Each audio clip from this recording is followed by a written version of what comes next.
Welcome into the DNVR Avalanche podcast presented by DraftKings Sportsbook. Use code DNVR when you sign up for a new account to get amazing odds boosts every single day. AJ and Rudo coming to you live before the Avs take on the Ottawa Senators in a game where I think you have to expect the Avalanche to come out strong, given their performance in last game, given at practice they had a 20-minute player meeting before going out on the ice. Every indicator says they should come out hot tonight. Now, that doesn't guarantee you any results, but you expect to see a little something here. For game note purposes, Sampo Ranta got the call for the Avalanche with Darren Helm going to miss some time with injury. Is Darren Helm's career over? Honestly, I thought that this morning. I was like, he's probably done, man. It's what it feels like. Wow. Did Cormani really? Yep. Did he really commit to? Yep. No shit. That is wow. The power of Dion, man. That is incredible. Sorry. Anyway. Yeah. That blows my mind, actually. That actually broke my brain for a minute. No, I think I agree with you where we wanted to know, we were talking after the last game, where's the heart? Where's the passion? Where's the fire? Where's the pride? Yep. Do we need to bring back All About the A? Oh, God. Born with Pride? What's up? I mean, if you can't get up for the start of this game, you might be dead. Well, and it does. I do think it is going to be an important game because there were a lot of after Edmonton and how it went. Okay, this is where they turn it around, and then that's not where they turned it around. So you get another bullet in the chamber to turn it around here, right? Yeah, and I mean you do have 42 games left in the season where you're like, okay, that's half the year. Yep. It's also only 42 games. It goes both ways, and if they don't turn it around this instant, the season's not over, but there's only so many bullets in that gun. Well, I mean, so we had talked at the start of this, we were like, look, we're not going to panic over the loss to Arizona. We're not going to panic after the LA game. We're not going to panic after the Toronto game. You don't panic about individual losses. Yeah, but when you go a stretch of 10 games where you've got nothing. Yeah. You're now lost. And you've gotten seriously very, very close to nothing. You have 3 points out of a possible 14. It's 16 now. You're right. It is. So 3 out of your last 16 points that you've accumulated, when we're like, oh, we're not going to get pressed over this or pressed over that. Now you are, because you've given away that runway. Yep. Because now you have to start. It was like, look, if they could stay 500 till they get healthy, they will be totally fine. Yeah. And if they had 8 of these points instead of you'd 3, be chilling. Yeah. I mean, if they win Florida, if they win have 8 Chicago, of these points, they're in a playoff spot right if now. If they beat Florida, they beat Chicago. If Edmonton really was the turning point, fine. Get the second point out of Vancouver. Get the second point out of LA. Yeah, either one. I guess Vancouver was no points. Yeah. Get 2 points. Get at least 1 point out of that game. Yeah. So we would be sitting here like, okay, they're still fine, guys. Yeah, yep. But they didn't get those points. They don't get those chances to get them back, and so now it's time. It's buck up time now. Yep. And there's no more. They were doing fine, staying on the right side of right around 500. They could continue. Yeah. They could have played 60 games of 500 hockey, gotten healthy, played 20 games of 800 hockey, and been in the third seed. And that remains true. If they rattle off 7-8 wins in a row leading into the All-Star break, you'll be back to feeling like that. Yeah. But they have to go and do that now. Yeah, exactly. Well, and now there's pressure on them to. You have to play this way now. Yep. It's no longer. You look at the schedule and you're like, they've got to go to Vancouver. Vancouver's beaten you twice in regulation right now. Yep. So far this season, so you don't feel anything good. And then they've got the second night of a back-to-back in Seattle, which right now you're looking at and saying that's a loss. Seattle's playing well the second half. You look at those 2 games that are coming up in your schedule, and you're saying you need to beat the Ottawa Senators tonight. Yep. Hard agree. You need to beat them. Ottawa's fine. They're a talented team. They're a team good enough to beat you if you mess around with them. So don't. but they're not deep enough and they're not talented enough in net. And where we've talked about with Colorado and why they're able to sustain the way that they are, even with the injuries, is because their high-end talent is high-end. You need for them to be that, though.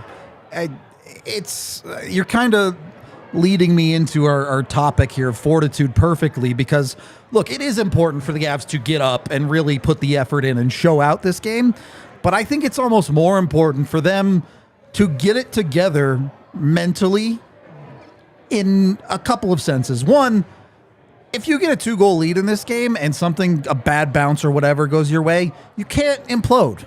You can't keep doing that to yourself where you have a 5 minutes where you completely fall apart. Yeah. If you have a bad play, get over it, continue playing good hockey.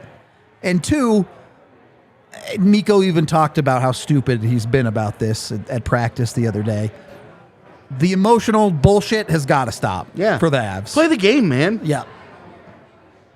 Like all the people that had been in our chat that had been like, oh, they need to show some fire and show some emotion and this and that. They did that, and it worked against them in a major, major way. Yep. Like, there's a reason that their greatest success came when they were just like, what's done is done. Laser focused on the next shift. thing. Yep. Be focused on the next shift. Be worried about this. Be worried about that.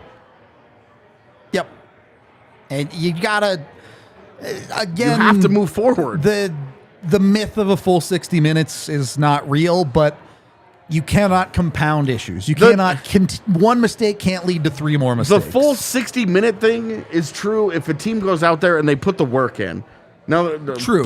It's not. Portions of the game are not going to go your way. Portions of the game are going to be whatever.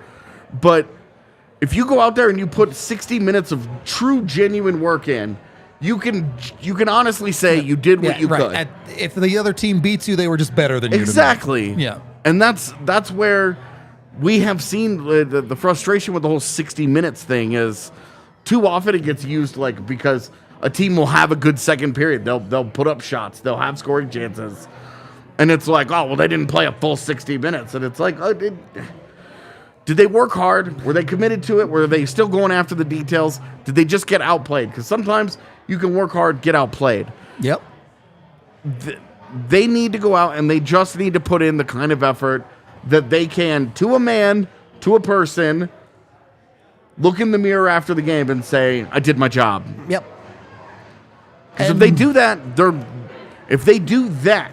a good enough team to win most nights. Yeah. Their talent should get them across the finish line the majority of the time. Yep. Certainly against an Ottawa Senators when you're at home. Even as they're constructed right now, they're good enough to be that successful. Absolutely. You just got to go out and do it. At a certain point, there's no secret answer. There's no magic box to get here. Everybody knows they just got to go out and do it. Yeah.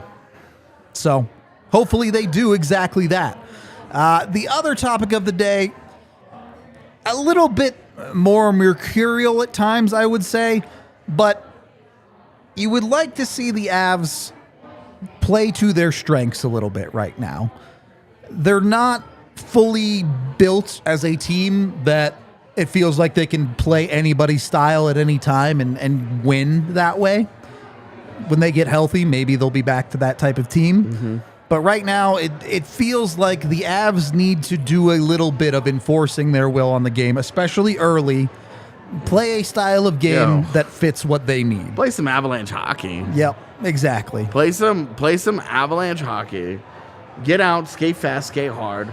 And I think Jared Bednar, for better or worse, he needs to quit playing Cale Makar and Devon Taves 30 minutes. He needs to play them 25 minutes. Hard agree. And take those other 5 minutes and get them where you can. Split them between the other 2 pairings if you want. Yep. Do whatever. Take your top line 23 minutes a night, take it down to 20. Sneak Jacob McDonald out there. Sneak your fourth line out there for those extra 3 minutes in a game. Do whatever. And if you lose the game because of that, then you lose the game because of that. Yep. But we've seen that the hard reliance, the over-reliance on all of the top guys, running them into the ground like that. You're just killing them. Cale Makar's talking about. Yeah. He's talking about, I've got to play the game differently because I know I'm going to be playing 32 minutes in a game. I can't go and attack the same way that I want to on every shift. You're holding them back. Okay, well, you know what? You're now committed to playing 20% more of Cale Makar, but getting 80% of the player. Yep. Cut that off. Get 100% of Cale Makar for the entire game. Get the best that you can out of him. And let the rest of it fall where it may. Just let the rest of it be. Yep. Let your stars, put your stars in position to maximize that talent. Well, don't get them so that they're tired. Don't get them so that they're worried about saving something in the tank. Don't get it so that they're cutting corners and they're taking shortcuts. Get it so that they are maxed out on their shifts, like like you ask everybody else to be. You're not asking Logan O'Connor and Andrew Cogliano to save something in the tank. No, of course not. They're also not playing 30 minutes. So, there's a reason that the minutes alignment has kind of fallen where it has in traditional. Why that has become conventional wisdom. Of hockey, basically. There's a reason why that's become conventional wisdom, where you're at a certain point, you're just hitting the human limit. Well, it's the law of diminishing returns, and that's where the Avs have gotten with their top guys. That playing them 30 minutes a night isn't giving them better chances to win. It's giving the other team more of a reprieve because they're not having to deal with the real Cale Makar. Yep. And the power play, the perfect example where Cale Makar is pulling himself off power plays early. Well, and he's not skating. He's not going hard on power plays. It's all about energy conservation when he's out there. Yep. He's barely moving. He's not driving the net. He's not jumping in and attacking empty ice when it's there. He's just waiting he's passing the puck between two guys and hoping that those two guys do something spectacular. Yep. That is it. And you're not gonna be successful watching those guys do that. Spot on. Pretty much nailed it. Beyond that, as a hockey team, you need functional hockey out of your depth. You're not asking them to be world beaters. Definitely. You're just asking them to play functional hockey. Yeah, two of Martin Count's 3 points have come in one game. Yep. On November 6th. 1 point out of him in 2 months. Yeah. And Ben Myers. Yep. Essentially non-existent. I mean, Logan O'Connor, essentially nothing. Andrew Cogliano's actually giving you some goals here recently. Despite not great play outside of that. I mean, JT Compher, Evan Rodriguez are giving you what you can ask. And that's it. Unfortunately, Newhook's goal got taken away the other night, but you need more out of him, too. You need more out of Alex Newhook, having that goal taken away, I mean, it's like the perfect illustration. Yep. Alex Newhook scores a goal, it gets taken away. That's the difference in a win and a loss there, because maybe a difference it's certainly the difference in them getting a point. Yeah. Because you get your top line makes the plays that get you both goals there, right? Yep. And then you need we need a third goal to come from somewhere. They get it from Newhook. They get it from a guy that they're not getting them from on a consistent enough basis. That gets them to 3. That gets them that point. We talk about it's a 3-goal league. Yep. It's tough, right? Because there are some different expectations across the team. You need more out of some of those guys. Other guys, you just do. You need more out of 10 of them. Sam Girard has started giving you the offense that you've needed from him all year. I mean, the point production isn't there, but it is there. It's coming. I mean, we're talking 6 of his points have come in the last 2 weeks. I hear you, but you're going through this lineup and you're asking some guys. You're asking you need more out of. Other guys, you're asking just stop losing the game for us. Yeah, I mean the brutal mistakes from Hunt and McDermott last game. Yeah, you're playing 10 minutes a night and you cost them. Well, and 2 of them, outright. two of those minutes are just exceptionally bad. Yeah. And there I am, 5 minutes ago saying give them more ice time. But you know what? That is a reality that you have to live with when you're an injured hockey team. Yes. That's why you want to give those guys more minutes, and you're saying, we want to give you these, just don't beat us. Just don't lose us the game. Yep. Yeah. So you gotta find a solution there one way or another. A great goaltending performance where maybe he makes an extra save that maybe you wouldn't have otherwise gotten would helps be nice. You steal one. Because you're looking at the goalie performances over the last week, and you're not looking at Georgiev and Francouz and saying, These guys have been bad. You're looking at the goals against going, these guys didn't have a chance on a lot of this. Yep. It's tough. It's tough right now, but maybe today is the day they turn it around. Who's to say? It's got to start today, man. Like I said after the Chicago game, you have to decide that's going to be your rock bottom. I agree. If I was talking to you off air, if you can't get up for this one, if you can't push for this one, you're in trouble. Yeah, you have a real. Now you start talking about you have a really deep seated problem in your room that it goes beyond just injuries and whatever. To contextualize that doesn't mean you have to win the game. It's about how you play the game. Yeah. If the Avs come out and they play, really need to win it, though. I agree, but you feel very differently if the Avs come out and play baller hockey and some nonsense bullshit happens and they end up losing a game 2-1 because they have 50 shots on goal and they can't beat one on a goaltender. Yeah, I mean, that's more of the same then. Because execution has been a huge... Look, any loss is still not good. Yeah. But there's bad and there's, oh my God, 5-alarm fire bad. Yeah, well, in Chicago was... It's funny because the analytics and everything look sparkling in that game. But you watch the breakdowns that they have, and then you watch how that game got played, and it's just like... It couldn't have been more disappointing. That game couldn't have been more disappointing. Fully agree. All right, we have Blaze sent in some bets for us. Let's get into that. Blaze going with JT Compher shooting the puck over 2.5 shots plus 105. I'm here for it. I don't know if that'll actually happen, but if it does, that probably means good things. Devon Toews point at minus 130. You would really like to see confident Devon Toews back. He does not look like a confident guy right now. And then he's taken the under at plus 105 as well. I'm going to be honest with you. I don't feel it under at all tonight. I don't either. I think this one's going to be a lot of goals popping off. Yeah, I think we're going to have a lot to talk. Your video is going to be long. Yeah, it's going to be a long one. Studs and Duds is going to be a long piece tonight. Hopefully, the Avs give us a lot of work and a lot of positives to talk about. But whatever way it goes, be sure you're betting on DraftKings. Use code DNVR when you sign up for a new account. When you bet $5 on any NHL team to win their next game, you get $150 in free bets. So jump on that deal.